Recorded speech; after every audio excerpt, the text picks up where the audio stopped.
Tesla driver from 2018 crash was eating. Had autopilot on. U.S. agency US government investigative agency NTSB's preliminary report on the 2018 crash involving the 2014 Tesla Model S and a fire truck claimed that the car was in autopilot mode.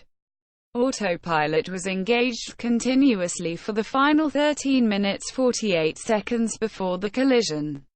NTSB said, "I was having a coffee and a bagel," the car's driver also told the NTSB. Sony, Yamaha partner to develop self-driving cart for theme parks, and Sony and Yamaha have partnered to build the SC-1 Sociable Cart, a self-driving cart for theme parks, golf courses and commercial facilities. It can seat up to 5 people, has replaceable batteries, and a broader front and rear scope of view.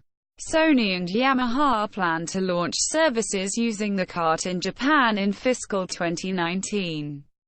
Hackers break-fixed Tesla car bug that let them get in without key. Security hackers from Belgian University Leuven revealed that a vulnerability found by them last year, which was fixed by Tesla, could still be exploited. They had broken the 40-bit encryption of a Tesla Model S key fob to get inside the car without using the original key. They now broke the updated 80-bit encryption by cracking 2 40-bit keys.